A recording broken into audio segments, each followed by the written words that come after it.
Greetings from the White House in Washington, D.C., which you can see is decorated for the Christmas holiday, as well as the National Christmas Tree is up between the White House and the Washington Monument. Now, this has been a tradition here in the United States of America since the 1920s. I believe it was 1923, and a tree has been placed here since the 1970s. But what is not quite as popular is that each one of the states, because we're not in a state, each one of the states has their very own tree, and they are in alphabetical order. So if you are visiting the nation's capital from one of the states, you actually have your very own tree to visit. Now, the thing about the National Christmas Tree is there are lights that are placed around the tree, and some years the tree is actually much smaller than what you'll see on television. But it is decorated in such a way to make it appear grand for the national tree lighting, which takes place here in Washington, D.C.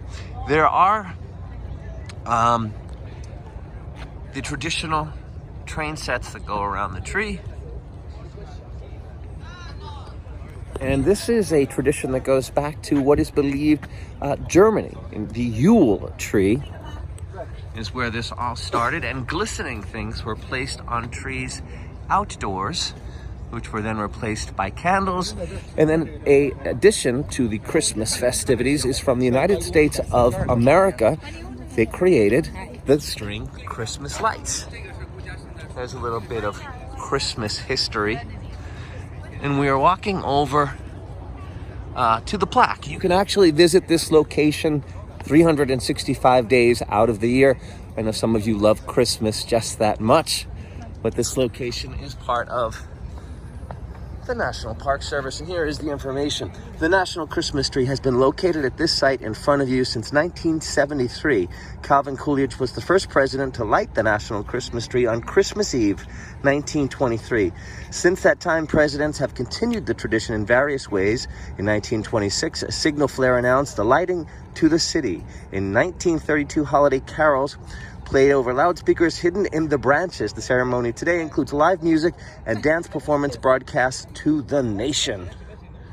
And there you can see right in front of us the National Christmas Tree. So you can visit this site all year. Very easy to find. The Washington Monument, you can see it anywhere from Washington, D.C., and as well the White House.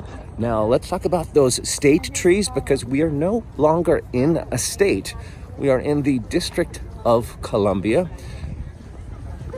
and that is a combination of Christopher Columbus and George Washington, the name District of Columbia. But there is a proposition to make Washington, D.C. a state, and that state would be called New Columbia. And this land, before it was Washington, D.C., belonged to the state of Maryland. The land that Virginia had donated was a little too marshy, and it was returned to the Commonwealth of Virginia. Little American history and some Christmas history. All right, till next time, Merry Christmas from Washington, D.C.